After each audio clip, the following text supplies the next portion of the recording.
Gede Mbak ya? Gede-gede. Iki nanduran iki.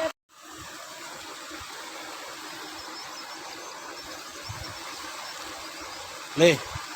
Oleh ilmu nih ya le. Kan.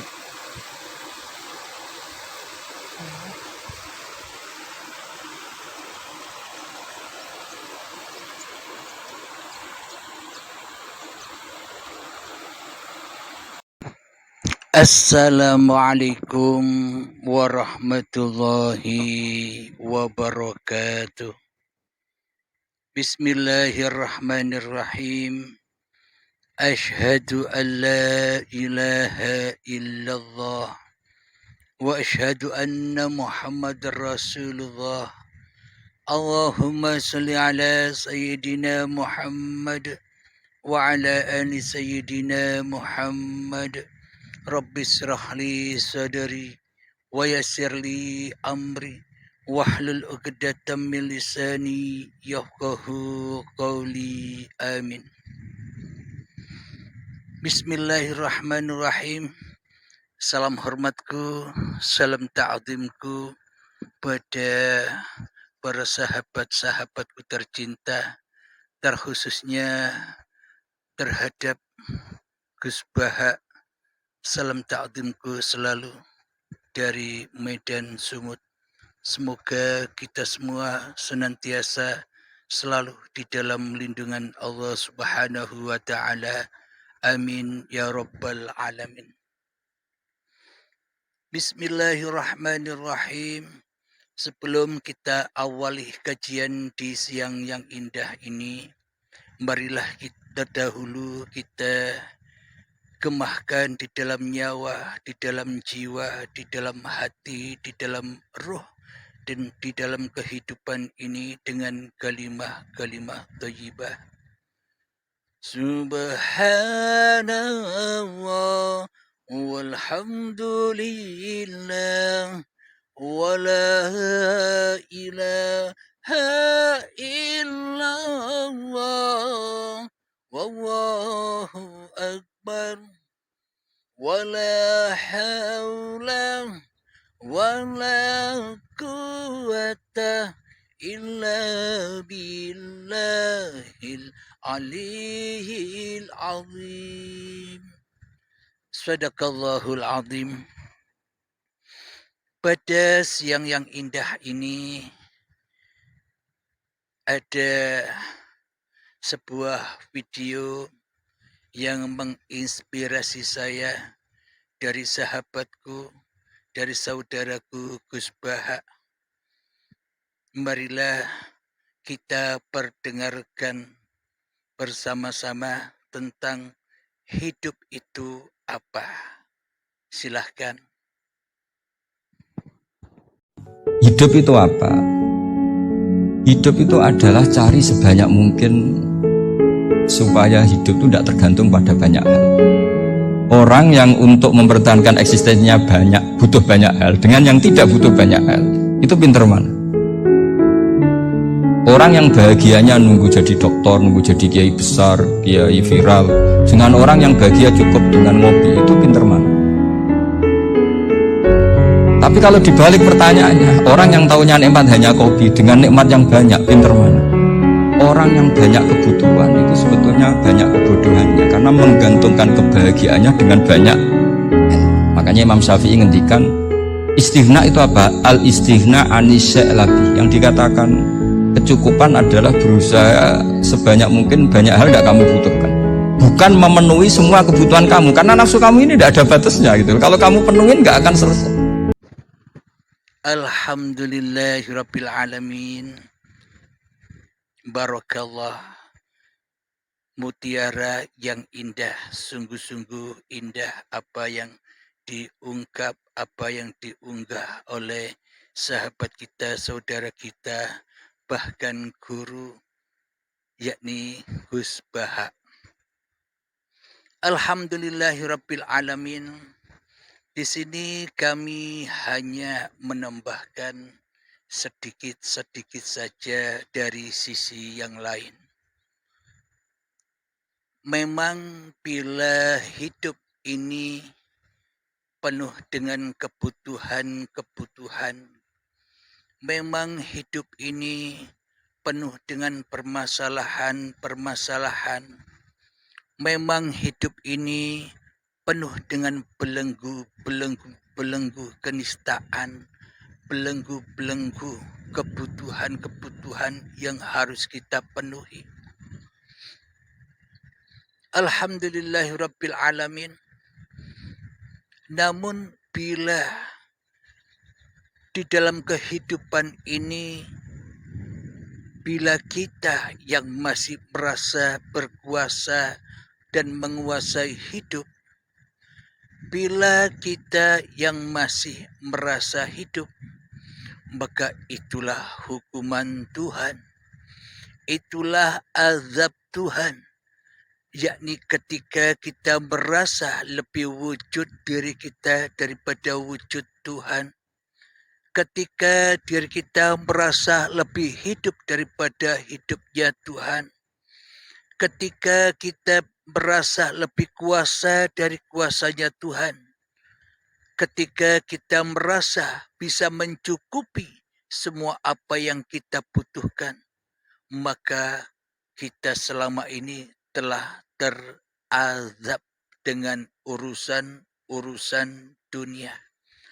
tengah terbelenggu dengan urusan-urusan jabatan, urusan pangkat, urusan kesenangan, urusan kemewahan, dan semua itu akan mengazab dan membelenggu hati kita selama ini.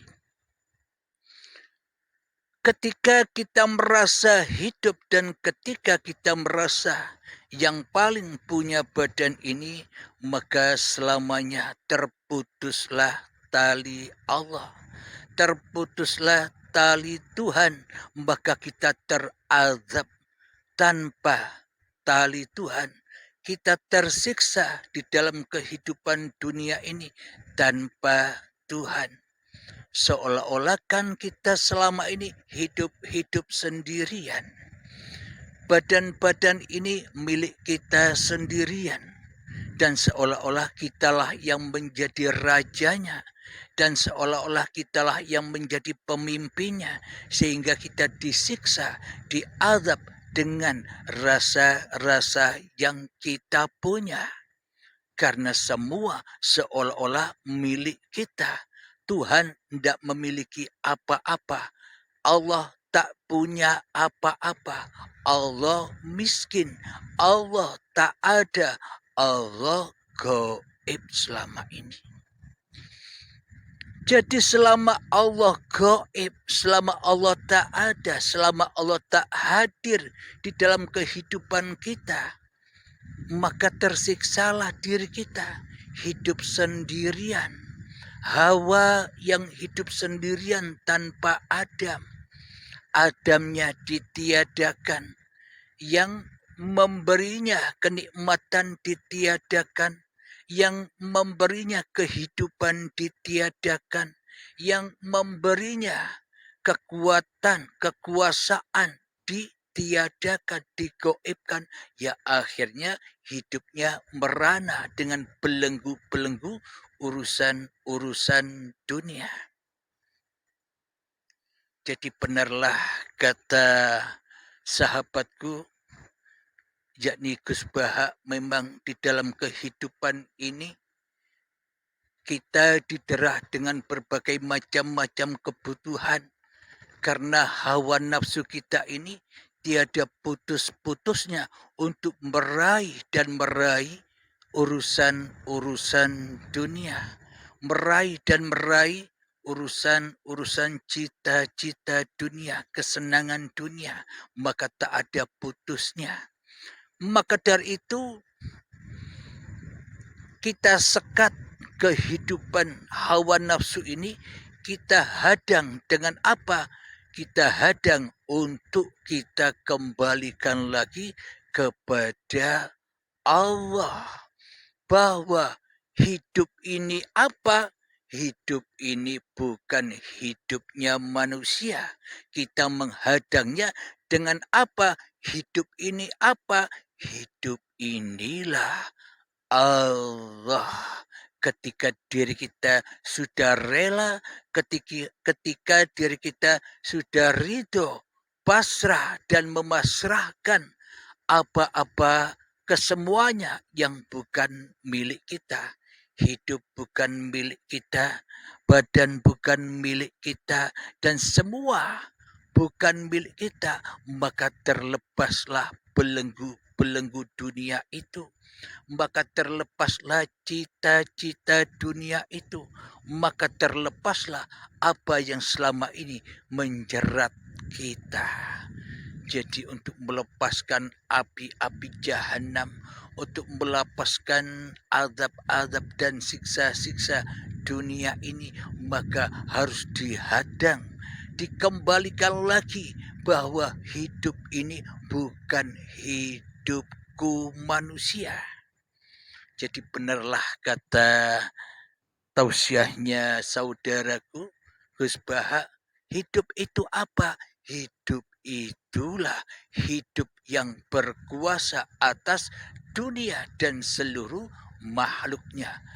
Bismillahirrahmanirrahim. Allahu la ilaha illa huwal hayyul qayyum. Allah, tiada Tuhan yang berhak disembah kecuali hidup yang kekal, yang selalu mengurusi ciptaannya. Jadi sebenarnya hidup itu apa? Hidup itu kekal. Hidup takkan pernah mati. Diri manusia kitalah yang mati karena diri kita sebenarnya tidak hidup. Sebenarnya diri kita hanyalah dihidupi. Kutiupkan rohku, kata Allah. Ku hidupi seluruh alam semesta ini. Ku hidupi seluruh manusia. Ku hidupi cikal bakal yang manusia yang masih jadi gumpalan daging. Ku hidupi dengan hidupku. Jadi inilah yang dimaksud Gus Baha. Hidup itu apa? Hidup itulah Tuhannya manusia. Karena manusia masing-masing merasa berhak memiliki kehidupan ini, akhirnya manusia terbelenggu dengan kehidupan ini sendiri. Sehingga kehidupan ini akan selalu dan selalu menyiksa, akan selalu dan selalu mengazab diri kita tiap-tiap waktu. Kapanpun akan mengazab kita, kapanpun akan menakut-nakuti kita, kapanpun akan membuat kita menderita, kapanpun akan membuat kita khawatir, terutama takut mati. Jadi intinya manusia di dalam kehidupan ini takut bila tidak menjadi Tuhan. Karena masing-masing manusia inginnya, sukanya jadi Tuhan daripada yang dituhani. Apa buktinya? Allahnya gaib. Apa buktinya? Yang wujud yang ada hanya diri manusianya di dalam hatinya. Berarti manusianya lebih wujud daripada wujud Tuhannya. Berarti selama ini kan belum Islam. Karena bila yang wujud, yang nyata, yang hidup di dalam hati kita masih diri manusianya, maka kita selama ini tersesat. Maka kita selama ini mengingkari keislaman kita sendiri, yang mana di dalam Islam sudah diajarkan bahwa tak ada yang wujud kecuali wujudullah. Wujud kidam bako, wujud yang wujud, wajib wujud hanyalah Allah. Selain Allah apa? Adam, tak ada. Jadi yang dimaknai Adam itu sebenarnya bukan sosoknya Nabi Adam, tapi yang sebenarnya Adam itu selain Allah tak ada. Maka dari itu setan dahulu disuruh sujud kepada Adam tidak memandang ketiadaannya, akan tetapi setan hanya memandang keberadaannya, kewujudannya, dirinya sendiri. Lalu apa bedanya kita dengan setan? Lalu apa bedanya kita dengan iblis? Karena sesungguhnya inna syaitana lakum aduwwum mubin. Sesungguhnya setan itu adalah musuh yang nyata bagimu. Siapakah setan itu? Siapa yang wujud? Bila yang wujud selain Allah, bila Allahnya gaib, bila Allahnya tak ada, ya itulah wujud setan. Siapa? Diri kita sendirilah setan itu. Jadi selamanya bila setan itu gaib, kita akan tertipu, kita akan tetap tinggal di dalam neraka jahanamnya Allah bersama iblis dan setan. Apa siksa-siksa di dalam neraka jahanam? Ya semua urusan dunia yang menyesatkan, yang menjadikan kita terbakar, yang membuat kita kecewa, yang membuat kita menderita di dunia ini. Urusan-urusan kebanggaan, kemuliaan, pangkat dan jabatan, semua itulah api. Karena manusia masih jadi setan, ya diazab. Ketika manusianya taubat dari menjadi setan, dari kesombongannya, maka ia akan dipindah dari neraka ke surganya Allah. Apa surganya Allah? Surganya Allah adalah ya ayyatuhan nafsul mutmainnah, wahai jiwa-jiwa yang tenang. Bagaimanakah caranya agar jiwa bisa tenang? Caranya adalah irji'i ila rabbiki radiyatan mardiyah. Pulanglah, relakan dengan ridho apa-apa yang bukan milikmu, hidupmu, badanmu, ilmumu, amalmu, kepandaianmu, kecerdasanmu, hartamu, duniamu. Kembalikan semua kepada yang berhak dengan rela dan ridho, maka Allah pasti akan meridhoimu. Tapi bila kita tak ridho, maka Allah pun tak ridho. Kenapa? Bagaimana mungkin Allah ridho bila kita yang tak ridho? Bila kita ridho, maka Allah pun ridho. Itulah cara agar hati kita, agar jiwa kita tenang, bahagia, tentram, temaram menghadapi kehidupan dunia ini dengan sukacita, dengan bahagia, enjoy saja. Jadi kalau kita sudah memasrahkan semua kepada yang berhak dan tak sebiji darah pun yang menjadi milik kita, maka itulah yang disebut hamba yang mengabdi. Fadkhuli fi ibadi.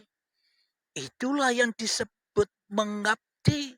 Bukan sholat itu mengabdi, bukan ibadah itu mengabdi, bukan baca Al-Quran itu mengabdi, bukan sholawatan itu mengabdi, bukan zikiran itu mengabdi, bukan tahajud itu mengabdi, bukan duha itu mengabdi, amal soleh itu bukan mengabdi.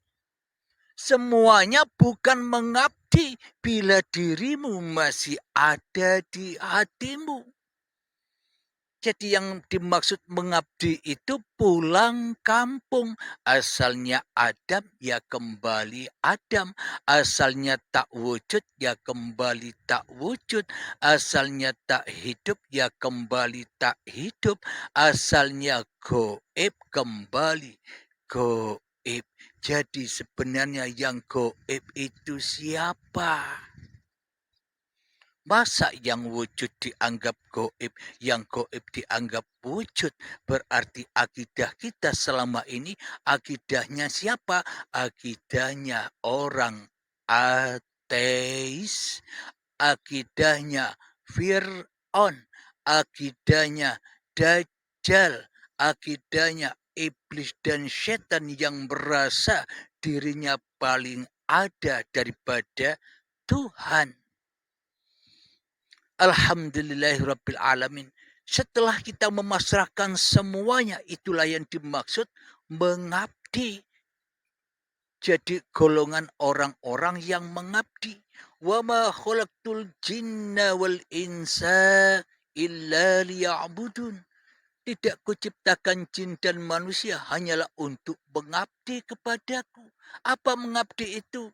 Ya tadi itu, yakni ketika Allah lebih wujud daripada dirimu di hatimu, itulah mengabdi itu. Bila kita sudah mengabdi dengan demikian, maka wadkhuli jannati, masuklah ke dalam surgaku.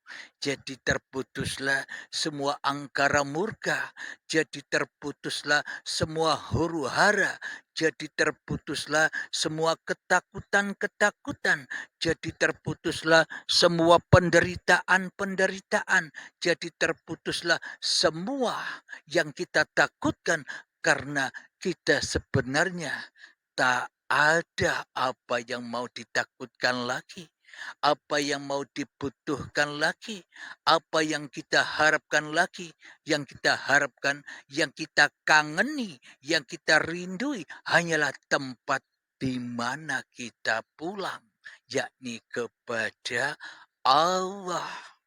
Bila kita sudah pulang kepada Allah, maka semua akan diganti oleh Allah, dijaga oleh Allah, dicukupi oleh Allah, ditenangkan oleh Allah, maka semua manusia akan dicukupi apapun yang dibutuhkannya, karena Allah lebih tahu apa yang dibutuhkan oleh manusia daripada manusianya. Akan tetapi selama ini kan yang merasa paling tahu akan kebutuhan-kebutuhan kita. Apa buktinya? Kita selalu minta-minta di dalam berdoa. Itulah bukti bahwa doa-doa kita seolah-olah kita tidak percaya kepada kecukupan Allah.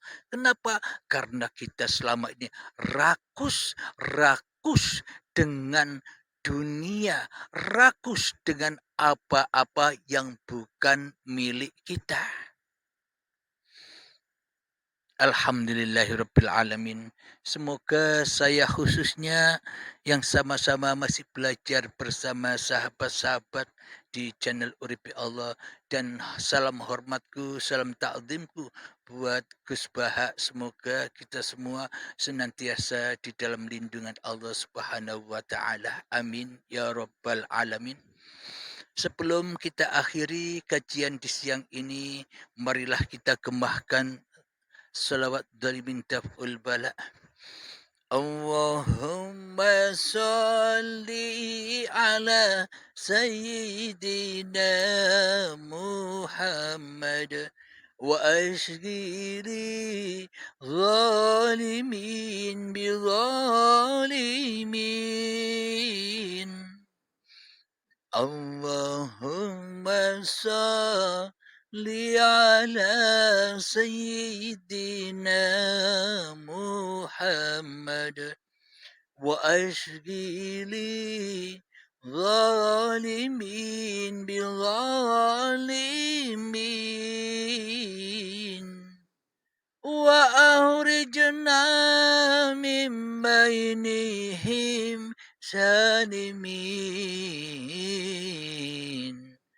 wa ala alihi wa sahbihi ajma'in. Alhamdulillahi rabbil alamin.